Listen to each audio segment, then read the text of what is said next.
Alright, we're going to fire it up a little bit early here, see if anybody comes in. We're Norseman News, live at 5, little Jesus and coffee talk. The highly anticipated 8th episode, finally breaking down and addressing the Jewish question. Ooh.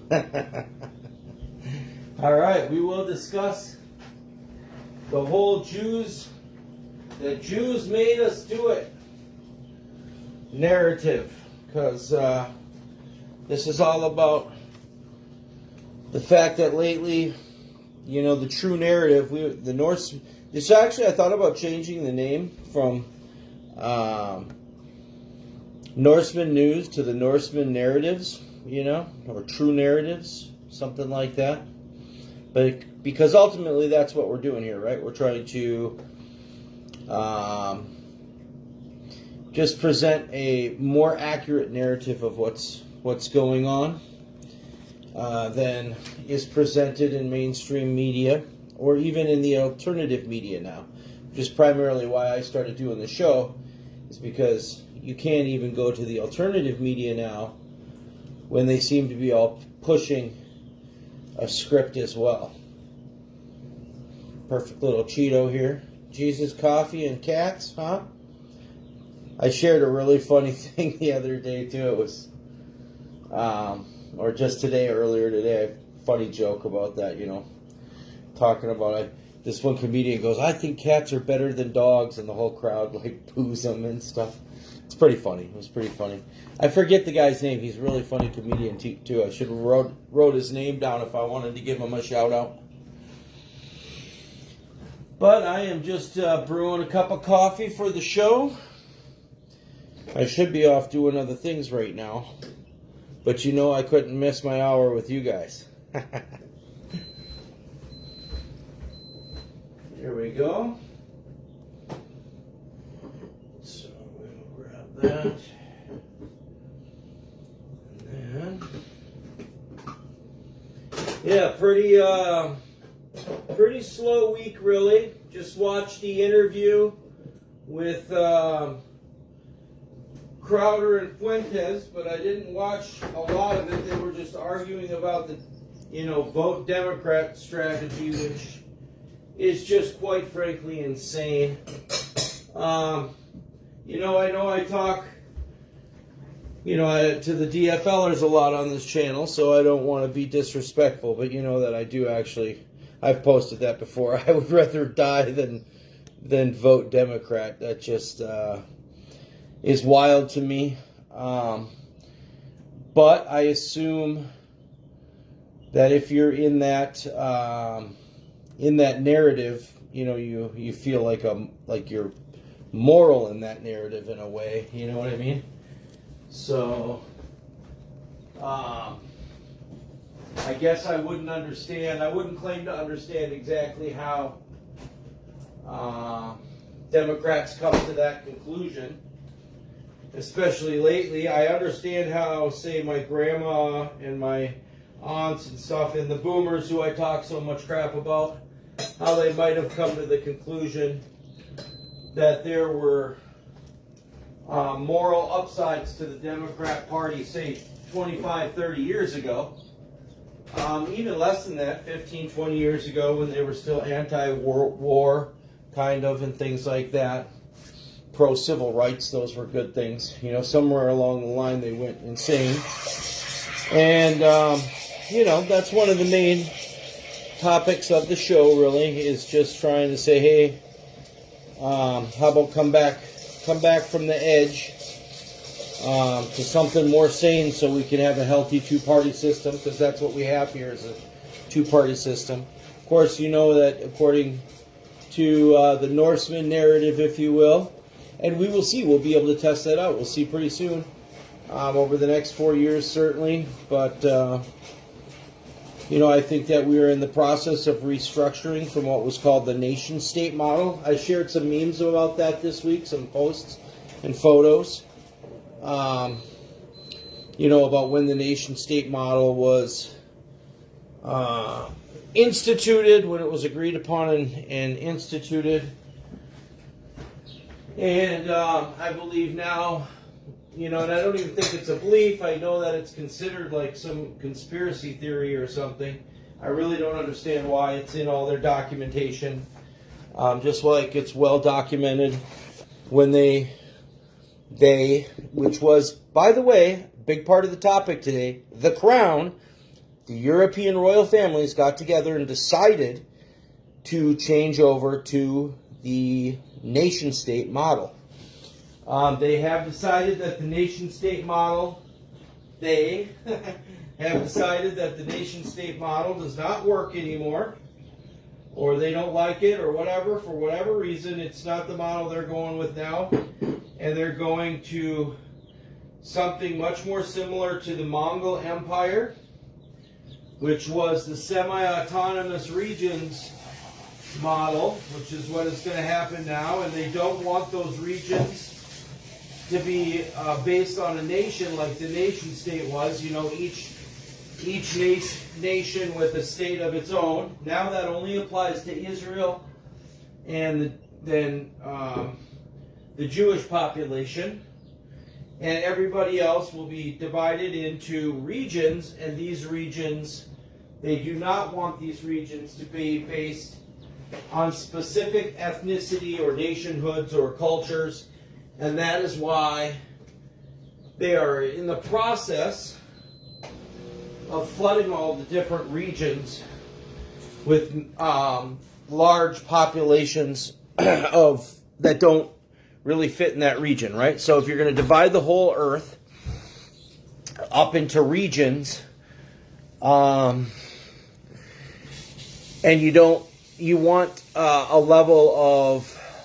lack of cohesion within each of the regions because you don't want them being too powerful. So if you want to divide the whole world, if you believe that you're doing something that's going to bring along peace, which is going to bring along peace, but of course with you in power and surveilling everything and everything else. So it's kind of nice today. It got set up around all our flowers. Everything's nice and green, and there's Mother's Day flowers all off camera you can't see, so it smells real nice.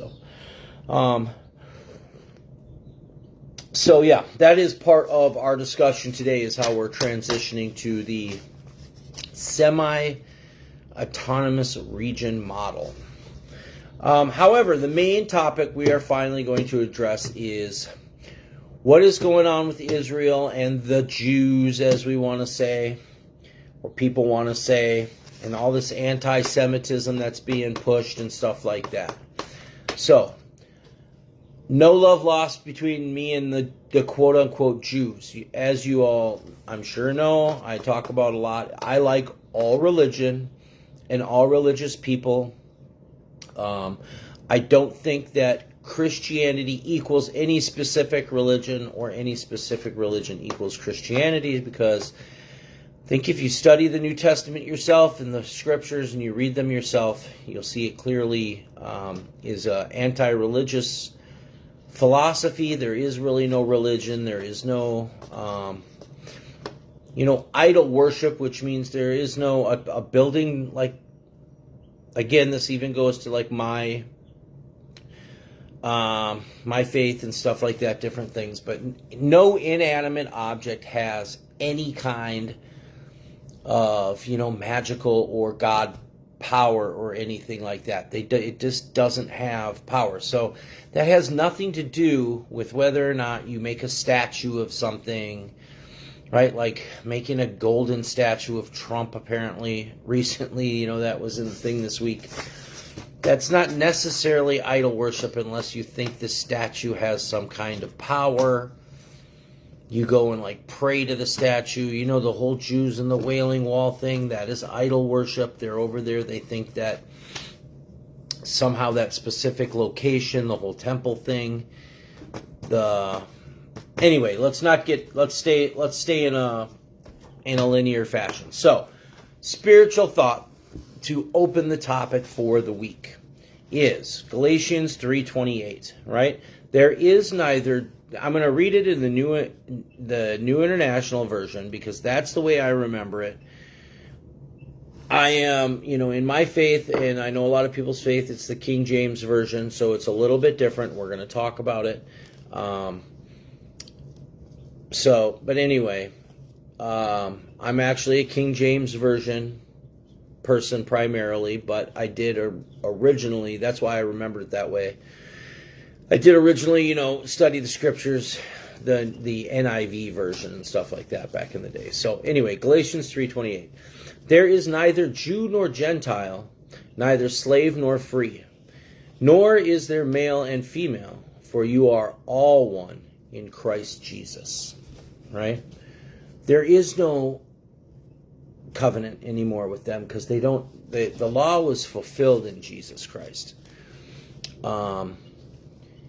And if anything, we're the Jews, like Christians are the Jews, right? So if anybody had a right to the land, it would be Christians in general, right? And then if you wanted to kind of argue that any particular church, like the Catholics would, or the Orthodox, or even the Mormons, or everybody would argue, oh, our church is the only church of authority with da-da-da-da-da-da, then that church would have the right to that claim.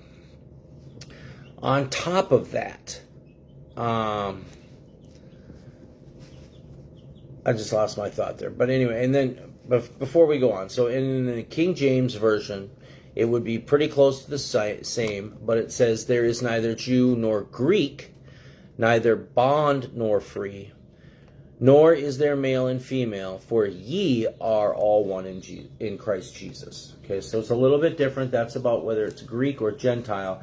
So in the original Greek, when the scriptures were either written or translated into Greek, it was Hellene, which is what like anybody of the Greek world was a Hellenist, right? We would say Hellenist now. So they basically said, originally they said neither Jew nor Hellenist. But in that context, that was the only two options. So, essentially, that means neither Jew nor Gentile. It's essentially the same thing. So, whatever you want to say it, though, the original Greek is Hellene or Hellenist, neither Jew nor Hellenist, right? Which is then in the King James Version translated Greek, and in the New International Version translated Gentile. Okay, but that's the concept. And I wanted to open with that because I wanted to preface the whole discussion with, I do believe it is prophesied, and it is happening that they're returning to Israel. That's self-evident. So yes, that's fulfillment of prophecy. But I don't believe it's legitimate, and I should have actually wrote down the other scripture, but they are not Jews, because there is no Jew and Gentile. They are those who say they are Jews, but they are not. They are the synagogue of Satan. And that sounds harsh, because it sounds like you're calling all Jews the synagogue of Satan, but in a way, they don't have Christ. They've denied Christ. They don't have the Spirit of Christ with them, and that is why they behave the way that they do, right? So, in the context of Judaism, okay, and if you go back to the time of Judaism, right, like you would say, you have all these stories of God is saying, come back to my path, don't worship idols, the golden calf, all this stuff, and they keep going back and forth, right? So you would say that the true Jews are the ones who are following God, and the rest of what we call like Jews are primarily people who are Goyim. They're the Goyim themselves, right? They're the ones who can't stop worshiping idols, can't stop being greedy, can't stop talking about the letter of the law instead of the intent of the law, right? You are no longer, you no longer physically are circumcised, but you are circumcised of the heart and of the spirit and of the mind, right? Zion is no longer a place. Zion is where you are to make Zion like in your life and in the place where you're at. If anything, Zion is in Missouri. So chew on that one a little bit if you want. So, Fantastic. You know, the wife talking me into getting that darn espresso machine, which I thought was an absurd waste of everything. Fantastic idea. Absolutely fantastic. That's the Costco Ninja Espresso machine. So highly recommend. Check it out. I'm going to do a little review video, 90-second review video on that, a short too. So that's the spiritual thought about the position of Jews in Israel and stuff like that. Yes, it is happening. Okay, so now that is going to lead into our topic, right? Which is the Jews are controlling the world, the Jews did it, da-da-da-da-da. Israel, look, and people aren't going to like this, and I really don't care if you like it. This conversation is going to probably piss off absolutely everybody. None of you are going to like my narrative about it because it's the true narrative. And everybody has some BS narrative they've been told or told themselves, and it's not the truth. Here's the truth, okay? Israel is a creation of the United Kingdom or the Commonwealth, or if you want to be more specific, the term I always use is the crown, because the crown represents the entirety of European royalty, okay? So all the European royalty are essentially united in a way now, right? So previously there was, and there still I'm sure is somewhat. I'm not royal. I'm not among their thing. I don't know no secret stuff. I don't, because I'm a Christian and I believe that being a Christian, I think it's in the scriptures clearly, you cannot join secret organizations. It's certainly in Mormonism, you cannot join secret combinations, and that is what these things are. But either way, there was basically a long-standing dispute between, to oversimplify it, the Catholic Church and the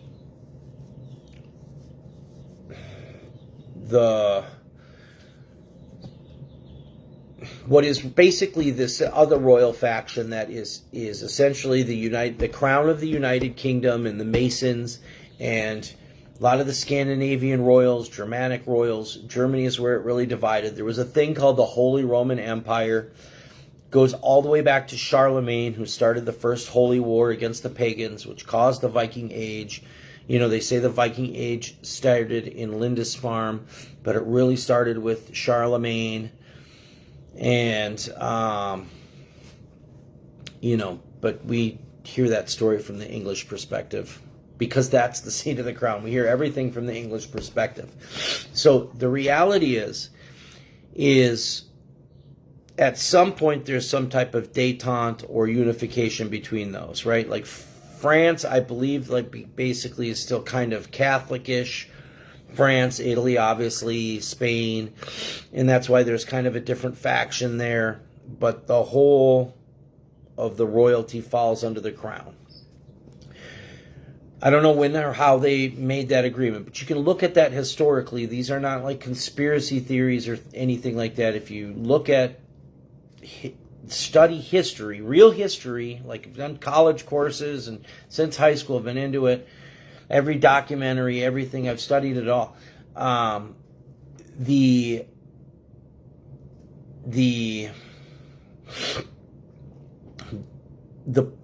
Catholic Church and the Pope and the royalty and basically the seat in England, they've been kind of locked in this long-term kind of power struggle about where the center of power of the Christian world is and of the royalty is. And it's kind of divided between the Catholics and the non-Catholics, right? Which is represented by the Anglican Church, the Protestant movement, Martin Luther, King Henry, right? King Henry it was, or whatever, wanted to divorce his wife and the Pope wouldn't let him. And da-da-da-da-da-da-da, right? Because, so there's that. But there's obviously some kind of détente between the two groups. Or at least on the surface. So you have the Middle East. So, you always hear about the Rothschilds, right? These are the bankers to the royals. And yes, they made money off of playing one royal against the other or whatever, and they're the financial guru people and the scientists and whatnot. The Jews do a lot of that kind of stuff. And that's a cultural aspect, same as Mormons. Mormons are extremely sympathetic to the Jewish thing because our culture is so similar in, from our perspective, I don't want to say it in a way that's kind of arrogant, but, and the Jews, you probably perceive them as arrogant too, but in a way we see that as kind of jealousy because you're just talking about people who for generations have a culture of studiousness and hard work and savings and in the case of Mormons, a Christian ethic. In the case of Jews, a Jewish ethic that leads to generational success or whatever when compared to the modern secular world. Okay? So there's that. Anyway, so if you really wanted to look at some of these people as almost like, put it like this is the Sopranos and they're the mafia or whatever, and you have the royals who are like your mafia leaders, and you have your Jews that are like the bookies. So the bookies are running all your finances, and they've tricked you around before, right? So it benefits you to stoke anti-Semitism, especially at a time when you're doing some really hard stuff, and it benefits you to stoke the anti-Semitism when you're the thing standing between the anti-Semitism and the attack on those people, right? So it's just totally irrational and illogical to believe that the Jews can just magically control everything. They can't.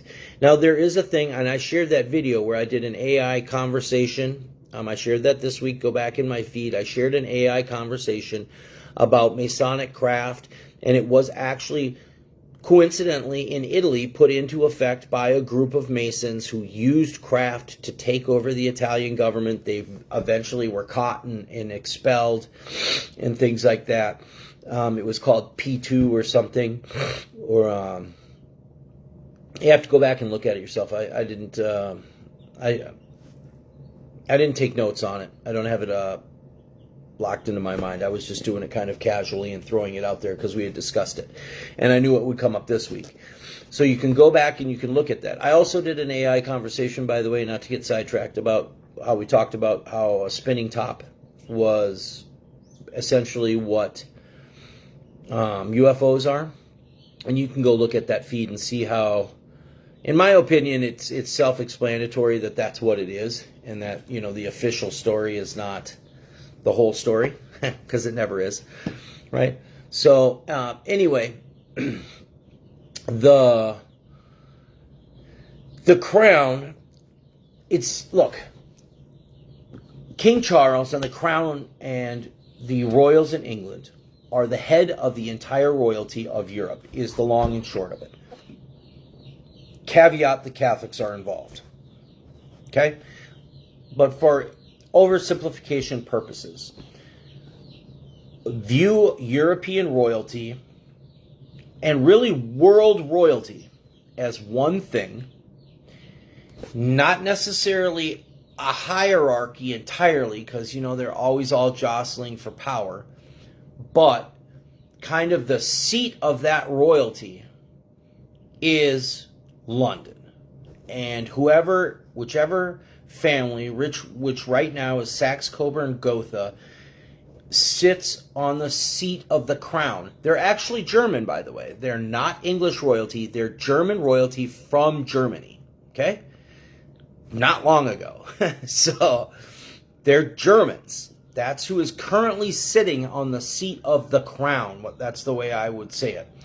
The crown created the entire Middle East. It created Israel, it created Jordan, it created Syria, it created Iraq, it created Lebanon, de facto created Egypt, even though, so the caveat here is it didn't really create Turkey, Egypt, or Persia. But the Middle East, the whole middle part, the crown created that. The Saudi royal family was made royal by the crown of England, right? The Rothschilds are, it's called Lord and Lady Rothschild, the Evelyn Rothschild, and this.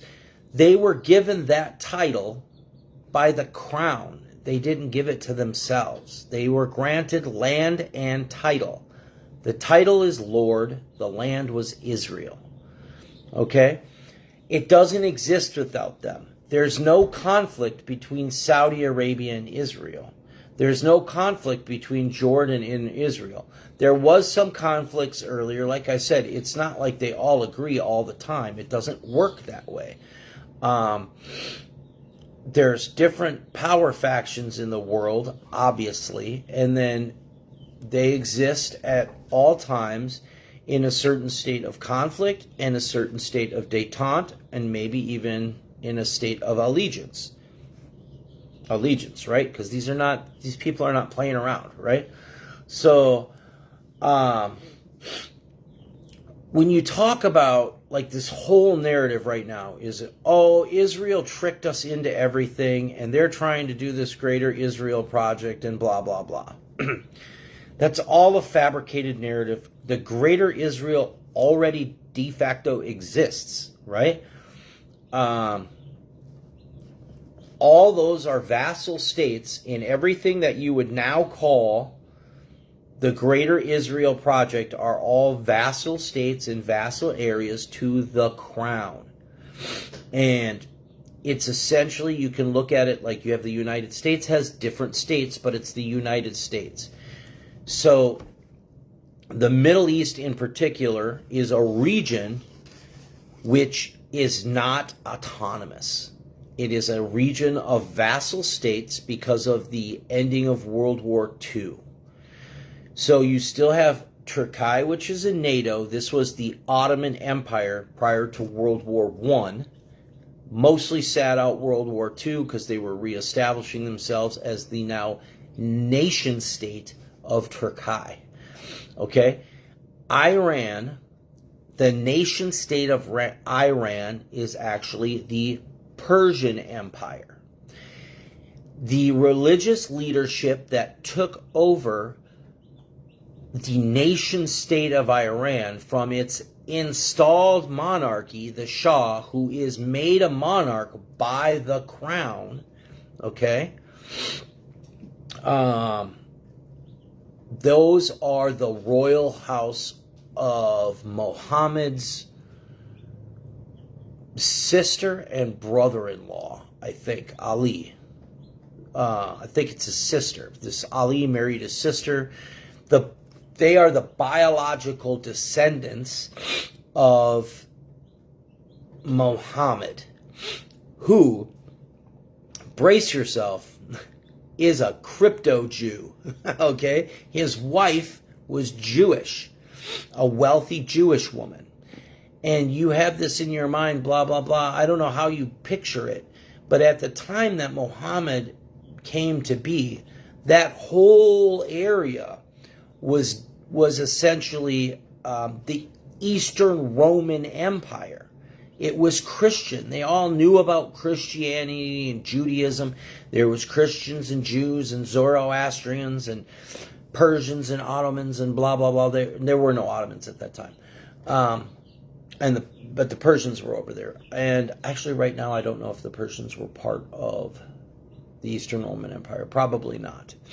I'm sure not, actually, now that I think about it. So they would have been pushed back. But, so, the true narrative of what's happening right now is it was super convenient to take the Bible and the story of the Jews returning to Israel and do a self-fulfilling prophecy in order to justify another crusade, right?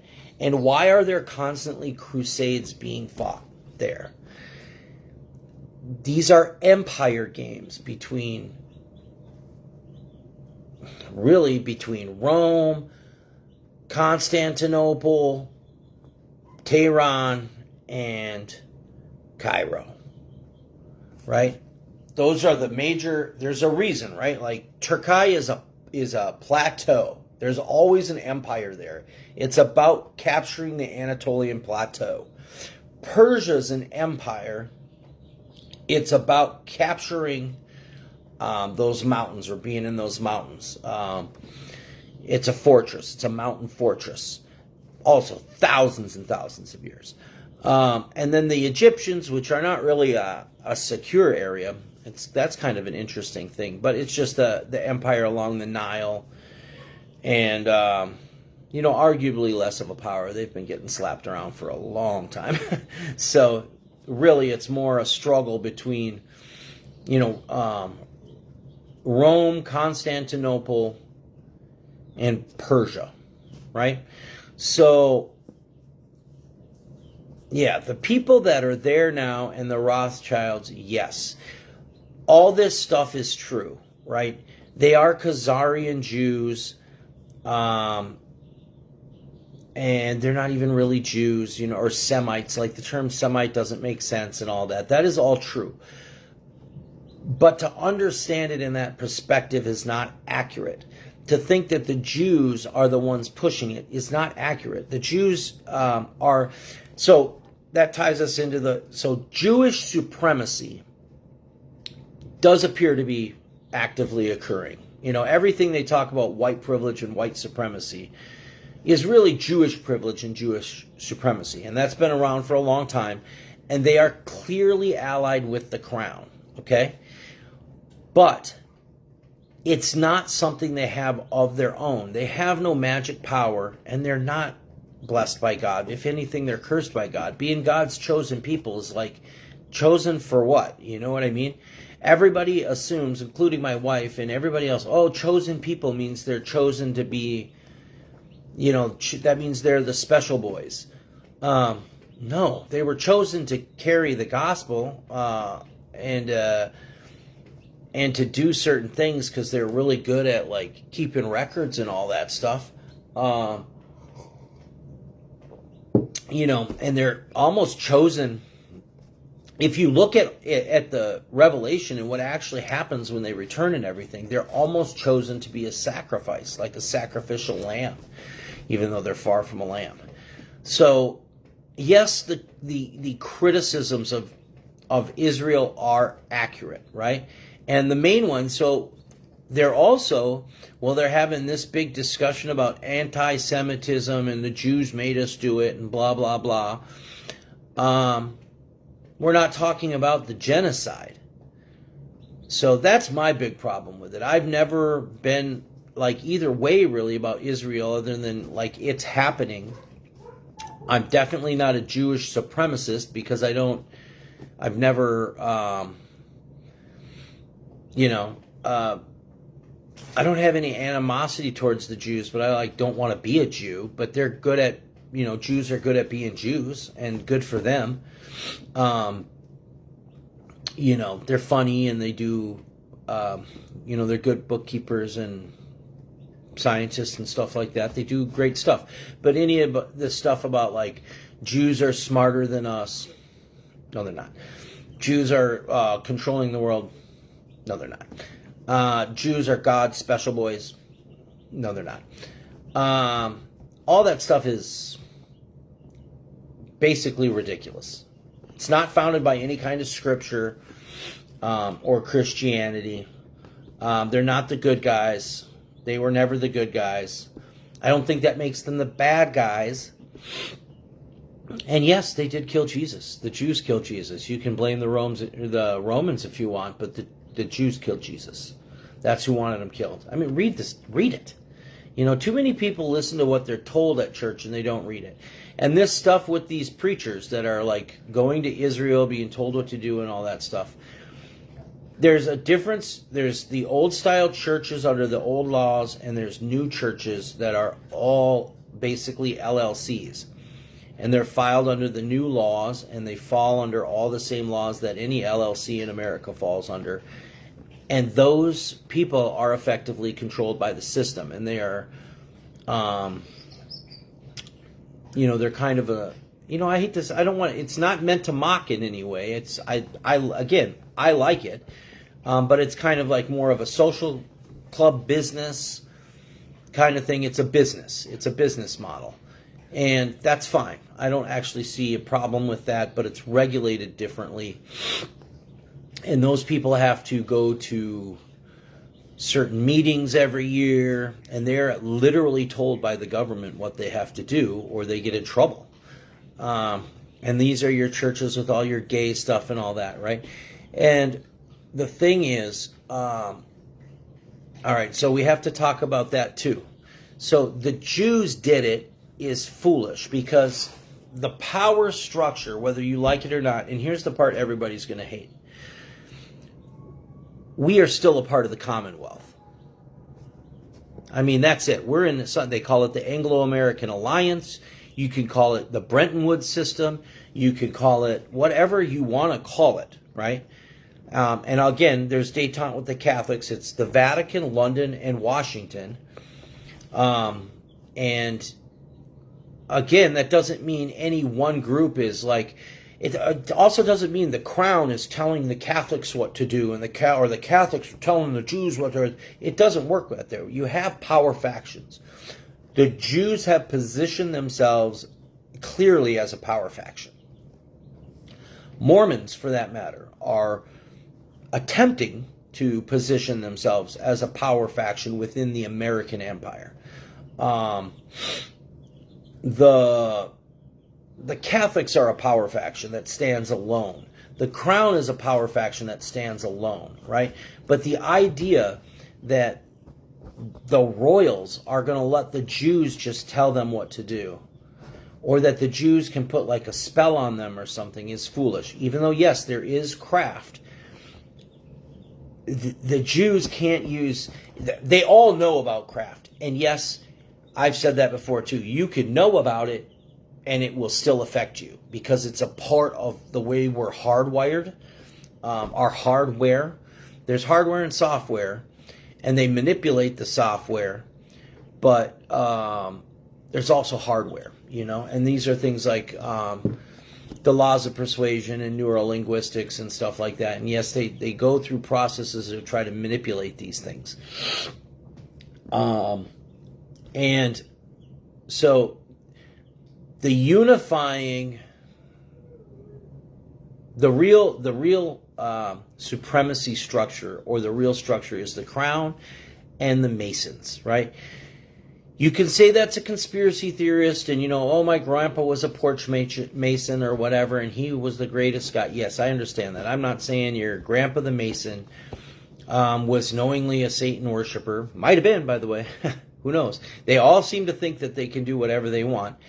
But primarily what that is that is a fraternal, unofficial power structure throughout the entire Commonwealth. So the royals created the nation-state system for their peasants, right? And they still wanted to maintain their system behind that. And they do that through fraternities and through the Masonic system. So when you see certain Jews are privileged, I believe, anyway, I don't know this because I'm not one, but I believe that they have Jewish Masonic lodges. They have Muslim Masonic lodges, because they definitely have black and white Masonic lodges. They have all kinds of Masonic lodges. And you have different fraternities too, but they're not a part of the Crown system. Like the king, now king, I'm used to saying the queen, but the king's uncle is essentially the religious leader of the Masonic fraternity. And they just had this big meeting in England a couple years ago, and that clip was going around where he said specifically that they had for a long time, their purpose has been to maintain, essentially, I'm paraphrasing here, but maintaining certain either industries or markets or whatever for specific families and to maintain them in those families. And they do that. They do that 100%. I'm not going to get into that on this video, but that's a major issue in manufacturing here in Minnesota too.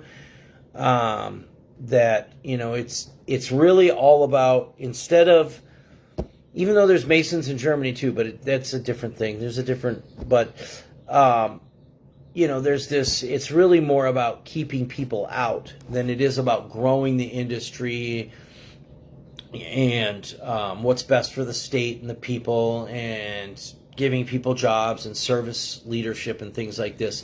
It's really more about control. It's all about control, actually. Who's in control of it? And they do that through the fraternal orders. They really do that. And there is, you talk about police corruption and stuff. Oh, how does all that happen? There's the Fraternal Order of Police. It's called FOP, the FOPers. That's how they're able to do the corruption. The Masonic orders, these fraternities. How are, a bunch of politicians in different parties or different, how do they organize this corruption and stuff? Well, they obviously don't do it at the office at the state capitol, right? They do it at their fraternity. It's like doing it at church, right? That's what people used to be worried about with Catholics. That's what people were worried about with Kennedy. Would he do what the Pope said? Because you don't know when they go to church and they're together at church, that's a very powerful thing. And that fraternity uses craft,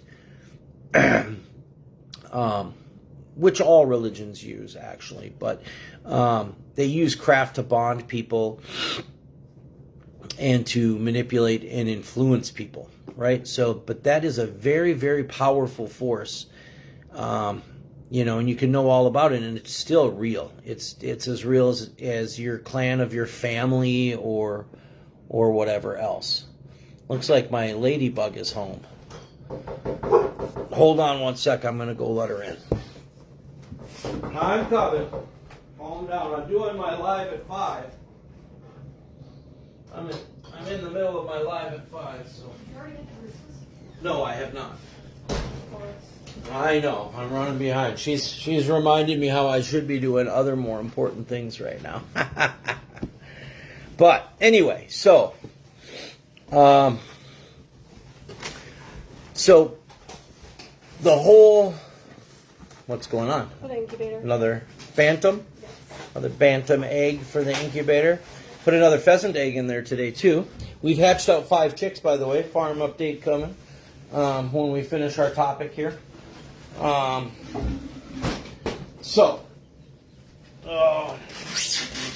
I got distracted in the middle of the. Well, this one's going to have to go over here, and I just dropped an egg out of this. Uh-oh.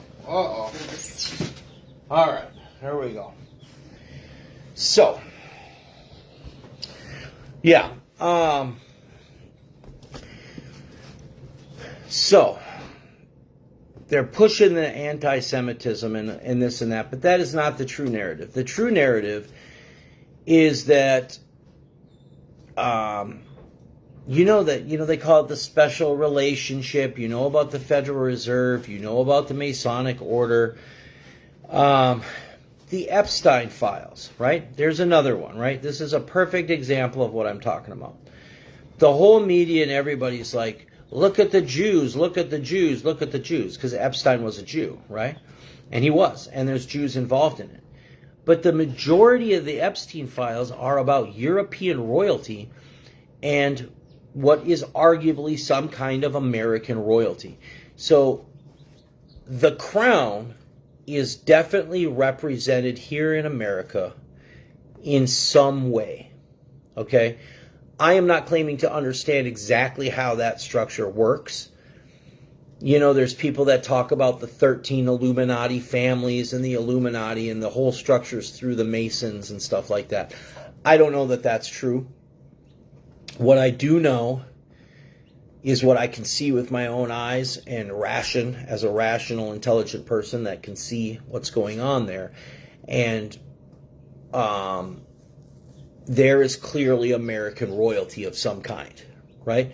So how exactly that functions in the rest of the Commonwealth, like Canada, Australia, and America, I don't know. But there's clearly, you know, we talk about the Jews and stuff like they have magic power. The crown has, I believe, 28 countries officially in the Commonwealth. That's who claim that the sovereign of London is the sovereign of their land. King Charles and his family own like 2/3 or a third or 2/3 of the land. Probably a third of the land on the whole planet. Like officially by title, they own it, right? They own Canada, right? So when you go and you have land in Canada or whatever, you're talking about you basically lease it for 100 years from the crown. They even call it crown land, by the way. It's called crown land. So think about that.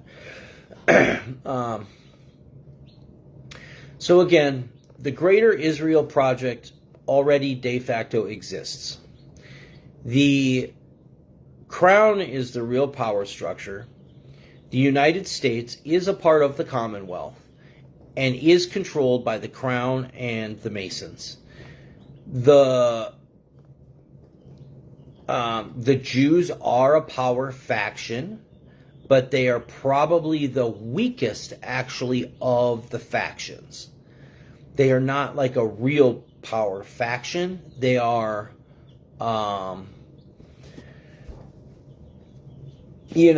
they derive their power from whoever they attach themselves to. And they're also attached to the Catholics, by the way. But that's where they derive their power. And they honestly were happiest under the Muslims. They lived fine, actually, in Iran, and under the Ottomans they lived fine too. They lived much more peacefully. We Christians actually treat the Jews worse than anybody else ever did, actually. The Muslims treat them much better than we do, which is funny that there's such an odd belief system in America about that.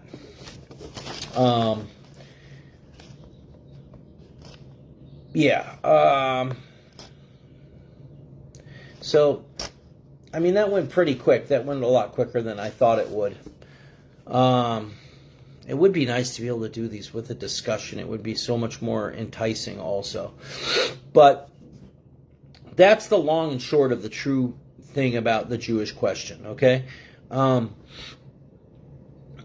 They shouldn't be worshipped. There should be no Jewish supremacy or Jewish privilege. They also shouldn't be hated. They're just another group of people.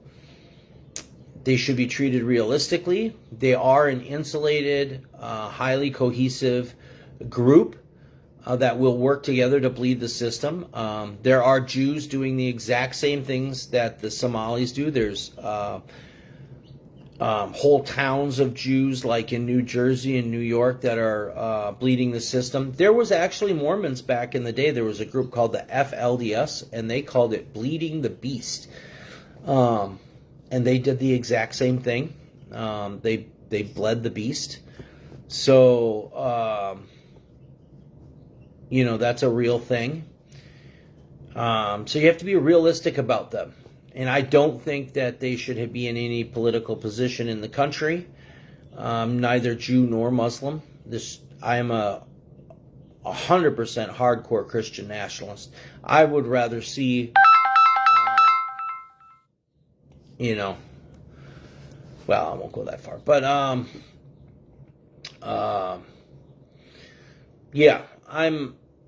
I believe, I don't even really like, also, I mentioned that too, you could have secular atheists in the government as well. They're kind of like neutral players, I guess, but they're very, that's almost like a religion for them too, and they are very anti other religious groups and stuff like that. So, I mean, every group is a group, and every group you have to be realistic about their benefits and their threats. Because every group has, benefits and risks. So, the other thing is, part of that protection that they're experiencing right now, they are upping the hostility towards them at the same time, but they are look, you have to, so I don't know if I made this clear, but what you have to accept is that the whole Middle East project is a neo-crusade. It's a crusader, it's an empire project. It's about keeping the Persians weak. It's about taking control of that center. Right now there's the whole petroleum thing involved with us as well, America. I do believe that there's a genuine conflict between the American power structure represented by Trump, probably even Biden, probably both. I mean, Trump probably still represents the uniparty American interests and this huge debt we've been saddled with. So that's the really big problem with this whole Middle East thing. It's not about like the evil Jews or whatever. It's about our position in the Anglo-American alliance and why we're doing all the fighting, all the dying, and all the paying. Why are we in $40 trillion in debt? You know, we're the first mercenaries who ever paid for ourselves. Like, we're being taken advantage of by the crown brutally. And they're saying, hey, look at the Jews. It's not really the Jews doing it, is kind of the point of correcting the narrative. The true narrative is that European royalty, the crown, the European royal structure, England, those are the people who are really screwing us. And they're most likely doing that because they see us as, almost like traitors. We're peasants off the reservation. You know, I've seen the document of my great-great-grandfather signed when he came in this country. I hereby abdicate loyalty to any, sovereign, king, sovereign, or whatever of Europe or Europe or the world or whatever. I used to have it. It was the coolest thing ever. Basically telling the royals to, that he was basically declaring himself and his ancestors free men upon the earth.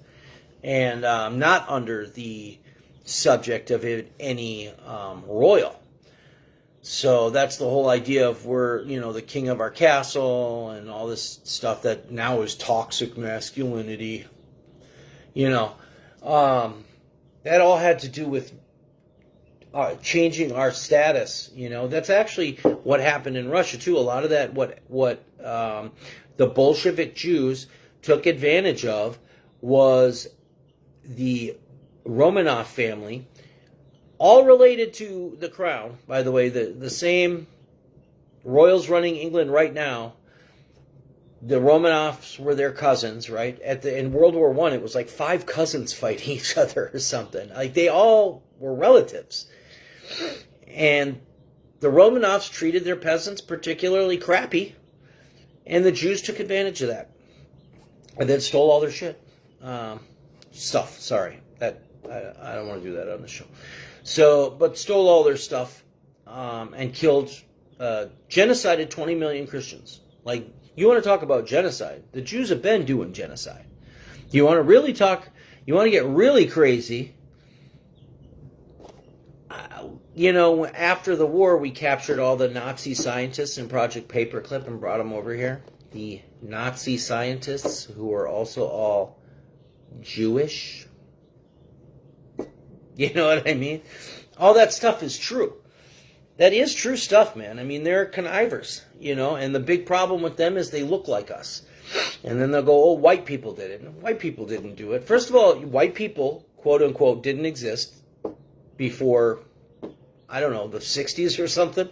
There were no white people. The Jews actually, well, it was longer than that. Go with that. Jews actually, I've taken history courses when I was younger, a long time ago. I wish I could remember exactly. But a Jew put out a book on how to, when they turned American slavery kind of into the worst kind of slavery, they followed a manual written by this Jewish guy, and he invented white, the term white. Do an AI search. Go talk to AI a little bit about it. Never just take his word for it, by the way. If you're talking with the AI, you got to push it to get the truth, because it does want to just give you the sanitized, whitewashed version of everything. But if you push it a little bit, it'll tell you the truth. So, and then you could even make it apologize for lying to you, which is funny. Even though it's all just a computer program, it's just simulating that. But it's fun and interesting. Anyway, so the entire slave trade was like the leader of the Masons talked about the Crown doing. That was the sole market of Jewish people. Those were some Jewish clan. I'm sure it wasn't all Jews. It was a clan of Jews, some family of Jews or whatever that ran all the slavery, the whole slave trade. That's true that they didn't have slave markets and stuff on Jewish holidays because there was no market to have. They were on holidays, so that's all true stuff. And go figure out how so many Nazis were Jews. I mean, it's weird stuff, right? There's different types of Jews too, by the way, and different Jews don't like other Jews. And you had the Ashkenazi Jews that created Hebrew, by the way. That whole Hebrew language and stuff didn't exist. They created that. And there's conspiracy theories where they talk about how that was really Jew on Jew violence. A lot of what happened in Germany was actually Jew on Jew violence. But the Jews committed actual real genocide against Christians in Eastern Europe. Brutal genocides. Unbelievable, really. And we had no moral quandary about what was and wasn't a genocide. When I was in the Army, when I served in Bosnia, when I did a peacekeeping mission there, we knew exactly what a genocide was and that we were there to prevent it.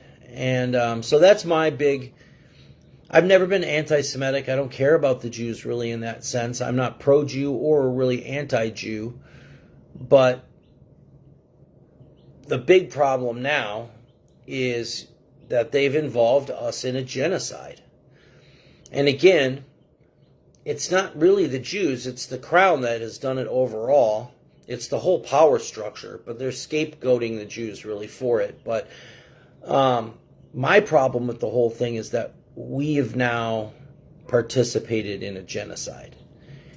And for me, that really, really changes the whole narrative almost of my life, my service in the military, of our country, of our history. It's a very shocking and disturbing development of what's going on. So, and I don't really know what it means, but I do think that it's the end of our history anyway, because we're moving into a new model, and that's the regional model, and I don't know how that'll blend in with the concept of the United States or how that's going to work. And again, not about Jews in particular, but it's pretty clear that Minnesota is experiencing an actual Marxist Bolshevik insurrection that has taken over the state and is trying to secure the whole state and probably the whole region before 2030 when we restructure into semi-autonomous regions. So Chicago is the capital of Region 5. You can even see how they changed the flag of Cook County to the same kind of motif as they've done the flag of Minnesota. They've done the flag of, I think it's Ohio or Indiana or something, one of those. But of Cook County, and they're in the process of changing other flags. So those flags are all following a design motif. You can even see when these scumbags are arguing with you online or whatever, they talk about, well, this flag follows the principles of flag design. What principles of flag design? Who invented those? The people taking over wrote the principles. Like, you're going to redesign your flags based on these new principles, or this new motif is what I would call it, right? And they all have a similar kind of look to them. And that's what they're going for. So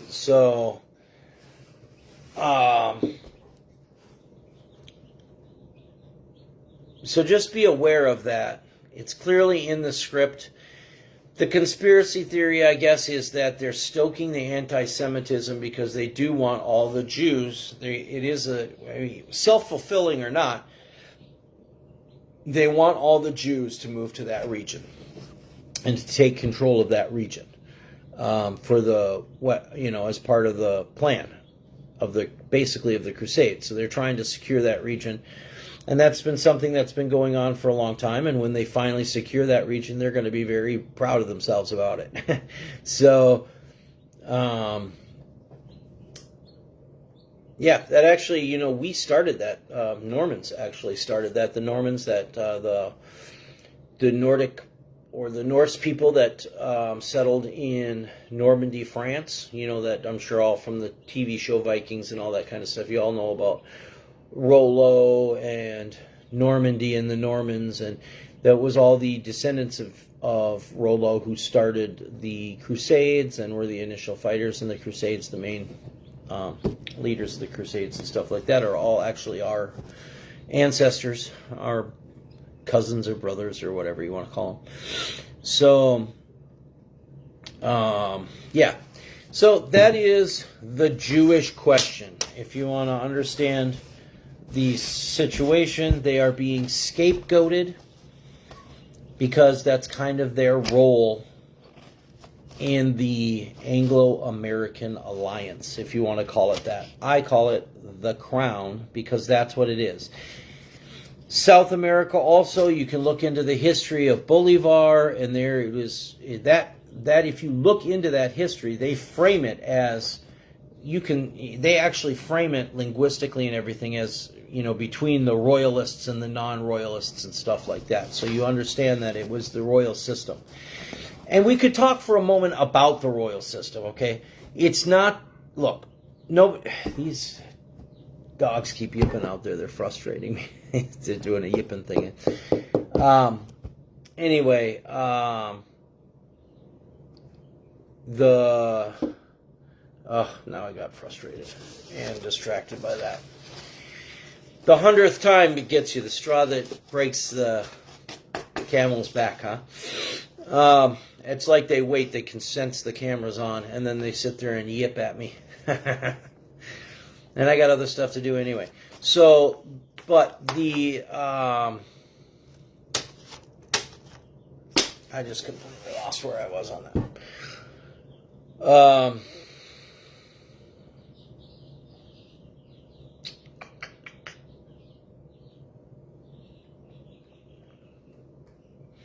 Being scapegoated. The Anglo-American system. Anyway, that's their role in the Anglo-American system is all I'm saying. And and right there, just did it again.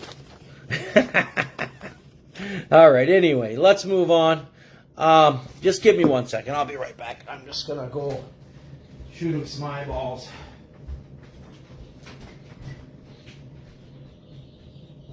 Hey, stop now. Listen to me. Stop it. No, listen, look at me. Hey, stop. Stop it.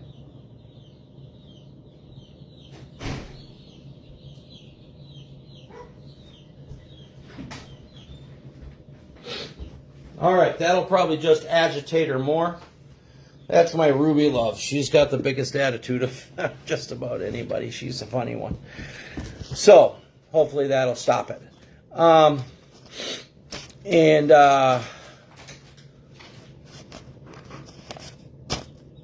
Yeah. So, anyway. Local stuff. So, some fun. Holy cow. If only I could shut this off and restart it and go to commercial, huh? I mean, like, oh, I'm going to commercial for a minute. Maybe someday when we up the production value. And I seem to be stuffed up every time I do this. I sit here and sniffle. So, that's probably because of all these flowers that I was just talking about when I sat down, huh? Yeah, so locally stuff, let's move on from that. I just thought I'd address that because it's been just so much. It's just nonstop in the news. The Jews, the Jews, the Jews. It's a much bigger thing than that. Oh, Bolivar and the Royalists. Go look that up. It's framed properly, and then you can understand more what the conflict is all about. Big part of the whole Bolshevik thing. Oh, I'm glad I got back on track. So, we are clearly being, there is a Bolshevik insurrection going on in Minnesota right now to take over this region. And when we switch to that model, if this region is taken over by Marxist Bolsheviks, we are screwed. We are so screwed. Just imagine, I mean, can you imagine if the Somalis took it over? If we were going to be ruled by some special class of Somalis, and you go, well, that's not, I know I'm saying it's ridiculous, but it's also not ridiculous. I mean, a group of small group of people, is who takes over. It's always a group of people that take over. So we don't want our region to be taken over by Bolshevik insurrectionists, and that's what's going on. All these people are not from here, so it's all really part of the same narrative. The only difference is we're transitioning to a new model, okay? And it's important to have the true narrative when we transition to that model, and we need to expel all the Somalis, and you need to start voting for, like I said, we actually should do Minbar, Minnesota Born and Raised PAC, Minbar PAC. And whether you're Democrat or Republican, if you're Democrat, you need to go back and take over the DFL. You need to make sure that solid settler families are being put forward and elected. All these people, Walz, Ellison, Frey, O'Hara, Angie Craig, obviously Ilhan Omar, and many others. These are all actually outsiders that are coming in here. And if you start digging into them a little bit, I'm not going to go through the whole thing on here like some of these feeds do. It'd be nice if we could do that eventually, where I've got like a screen up and I can kind of do research and then show you the research so that you see it from a source other than me. But these people are essentially crypto Jews. And if you want to call them Jews or whatever they are, maybe they're just a Masonic order, maybe they're some other kind of fraternity or group. They're using craft, they're using Marxist tactics, and they're using Masonic craft tactics to secure power in Minnesota for themselves. I don't claim to know what specifically they are as a group. I can tell you that they appear to all be Jewish or crypto-Jewish. That they are likely all in a group together, and that they're trying to secure this region. So they see that it's such a strong Democrat voting bloc here with the DFL, and that they could just come in and take advantage of that political goodwill, if you will, that political legacy, and that they could take control of it by doing that. And that is also why Frey, it's so important for him, for O'Hara to be his police chief again, and things like this. So we just need to really focus on supporting our good, solid, successful settler families, farmer families. It appears to be, and I've tried to influence that group, I'm not entirely sure. Look, it's a nepotism thing, and it's a elite overproduction thing. But I don't know if it's necessarily a disloyalty thing. They do seem to be, and I don't think they're Jewish. Could be. Almost certainly some type of Masonic order or fraternity. But, the manufacturing base in Minnesota, the leadership, they're all clearly in some kind of, for lack of a better word, cabal together. And I'm going to save that actually for a whole nother episode, because I have some very strong critiques about how that's all being operated in Minnesota right now. But again, also it just is what it is, so who gives a crap, I guess, on that one. That's not is really important if, as long as what needs to be done is being done, whether or not, how you know, I'm not going to change the system anyway, so it doesn't really matter as long as it's not being done in a way that's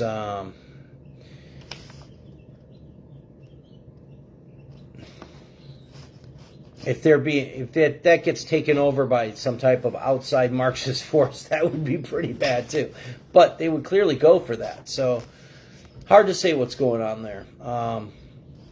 But most of those people are actually multi-generational people from here, and most of them are also from farming families, and most of them are not outsider, whatever. But there's definitely that faction. So that's, you know, a lot of the narrative that we talk about here too is, you know, so remember the true narrative is the Commonwealth and the Crown. It's not the Magic Jews. The other narrative is that about the Somali thing, and this is not a racism, this and that thing. It's literally an insulated community, mass migrated here to destabilize the area, working in conjunction with those Marxist insurrectionists to loot the treasury, and using them for political power and stuff like that. So this is like, it's just higher level geopolitical stuff going on there. And they need to be completely removed, and that needs to be stopped. And we need two viable parties in Minnesota, which means that the DFL has to, or the people who identify themselves as Democrats need to recapture their party, Democrat Farm and Labor, and make it a Minnesota party again and capture it back from the wokey coasties. I made a couple of memes about that also this week. I did a couple of new memes this week that show kind of that cabal of outsiders marching with a wokey on the backs of the DFL, and then they conquer the Capitol, and the DFL's dead in the process. They're basically killing the DFL in the process, which is not good for any of us. So, you know, if only you guys could stop killing babies. I mean, if you could just stop killing babies, it'd be a real big help. So, whatever that's all about. The other things, local fun stuff. All right, not a lot of local news, but, you know, Mudfest was this week starting, I think, and still going on. The Bajas are coming up, the county fair, get involved. Watch all your fun events. Get out there and check out Safari North.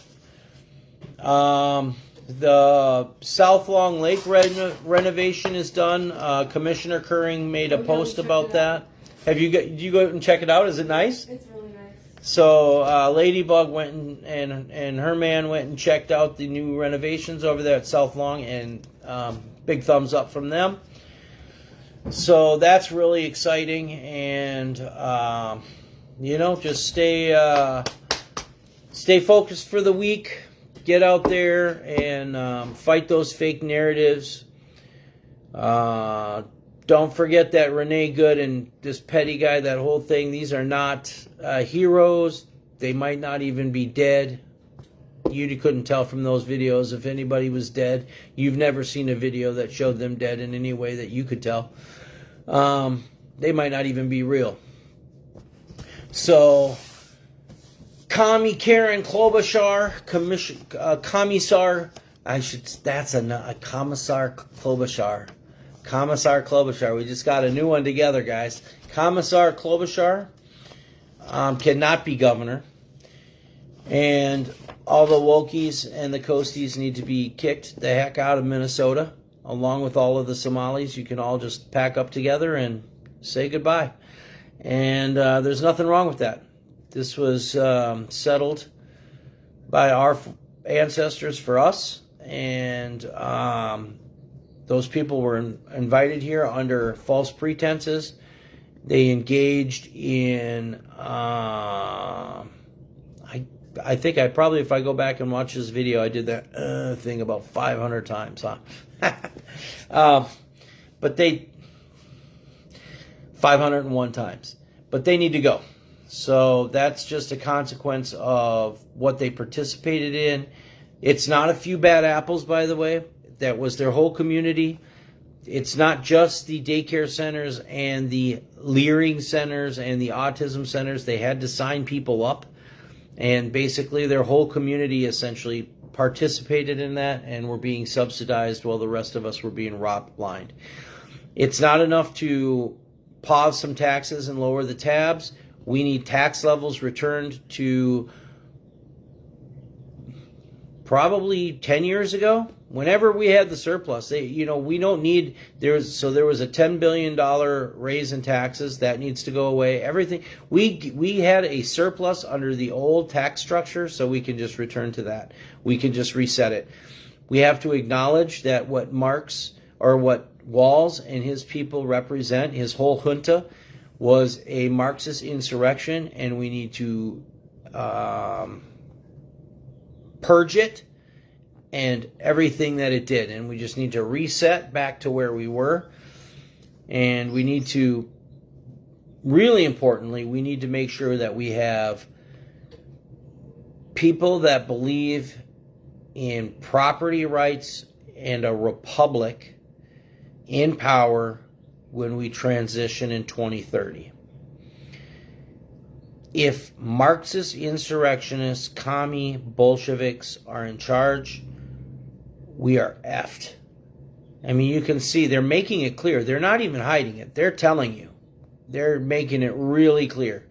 And they are going to steal and kill. And that's what they're going to do. They're amped for it. They want it. They're itching for it. And you can tell it's in all their rhetoric. It's in the anger and the way they talk. It's in everything that they do. It's in their rioting, their destruction of property, their criminal behavior, their violent behavior, all the shootings, everything else.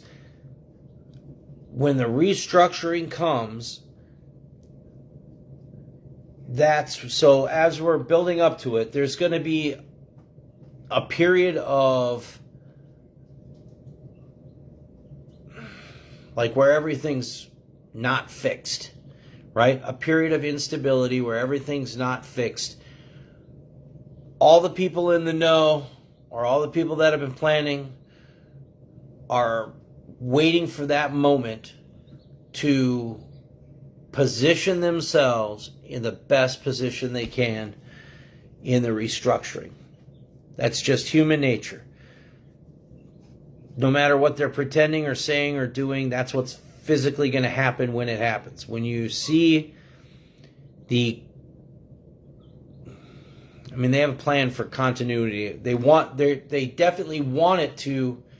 I don't believe that they want like this whole period of insane chaos and a mad civil war. There will be undoubtedly low intensity violence. I've talked about that before. But this will be factions vying for power. So, it will be creating kind of a power vacuum. And they're probably trying to limit that as much as possible in the lead up to it. They probably, there's groups, different, larger even factions that want, there's deals that have already been made, right? This Tim Walz, Ellison junta that's taken over here and a part of the whole region, they are probably agents for a group that's already made deals with other people, and probably within the overall structure, it's already been accepted that we've been turned over to the commies, right? But we can say no, and we can stop it. They don't get to decide that for us, even though that's what they want to do. They want neo-feudalism. They want to limit travel. They want to track and monitor all your communications, all your banking and finance. This is hardcore stuff that's coming. So it's really, really serious. It's really serious to understand what's really happening and what the real narrative is. It's not a game. It's not,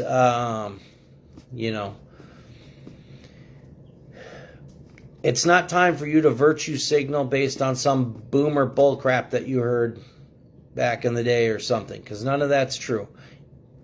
That's why I'm doing this show anyway, is to present the true narrative, the Norseman Narratives. So I think actually we might change the name of it to Norseman Narratives. Norseman Narratives live at 5. Also, as a note, and I don't really know why I wanted to add this in or how it really fits in. I did that 20-second. There was a really neat video I shared too, which is a 20-second kind of like commercial for the Brainerd Baxter area. Awesome. And I went, so next to the Walmart, that big lot there, I'm sure you guys saw my video I did. It had turned into a total trash dump. So I posted on the Brainerd Baxter Facebook page the video of that and was like, hey, what's going on here? They contacted me and gave me the contact for Josh. I want to say it was like Dory, like Dory, Dory or something like that. And I contacted him, and he immediately responded. He went to Walmart and talked to them. He got them to clean it up and everything. So I just wanted to shout out Baxter City Government for jumping on that right away. And would have been nice if Walmart decided to do that on their own, but thank you for responding respectfully and following the requests of the city. What did they say? He was some kind of, I don't know, I would be misquoting if I said what his position was. Anyway, it's something like Josh Dory or something like that. So shout out to Josh. Good job. Thanks a lot. Appreciate the quickness with which you took care of that issue. And so the last topic, in conclusion, that I wanted to talk about was idols for some reason. That came up as, I was just inspired to bring that up. Idols and idol worship, right? What is idol worship? Idol worship is not a statue. So doing a statue of, say, that did come up this week. Maybe that's why I thought of it. But they did, like, somebody did a golden statue of Trump or something. That in and of itself is not actually idol worship. It's retarded, maybe. But they make statues of people, making it a golden statue, and this kind of, I guess, Trump shtick or whatever, which I'm just tired of. But so the whole point about the idol worship and this and that is that it's bigger than that, right? No inanimate object has magic power, right? So that's really what it's all about. You cannot, like this Paul, I don't know if you ever watched this Pockets guy, Paul Romano, who I can't even watch him anymore because his spirit has gotten so gross. He's just a disgusting mouthed, anti-Christian bigot, narcissistic, arrogant. I'm just unbelievable. What a hypocrite, too. And it's just hard. He's got a good show in other ways, but he just can't get past the filth. And I'll listen to rap music so I can get past some filth just for a good beat, But anyway, so no object can be or building or, Wailing Wall or Third Temple or whatever can be imbued with any kind of spiritual power or God's power, or God doesn't reside in any building. There's no seer stones. There's no hat, right? That's not a thing, right? There's no magic. I've explained to you what magic is. Magic is manipulation, craft, witchcraft. Magic is manipulation, actually. Alchemy is basically chemistry, just different versions of magic, right? But there is no magic. There's no magic building. There's no magic cross. There's no magic rock. There's no magic wall. There's no... if you think like a crystal has power or is doing something with your energy or whatever, that's all idol worship. That's all... I call it hubu-jubu, and that's what Christianity is against. That's what the whole idol worship thing is. You don't have to go like the Muslims go, oh, let's destroy all these statues, or like these commies doing the same thing. But their excuse is, oh, it's idol worship, or you can't make an image of anything.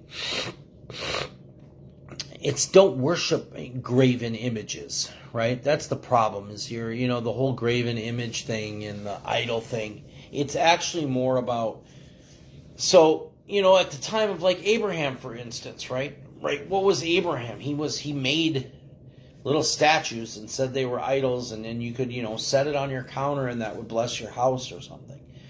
That's what they're talking about, And I know we can, go into some whole sermon about how, politics could be your idol, or, you can put too much, no God before me kind of thing.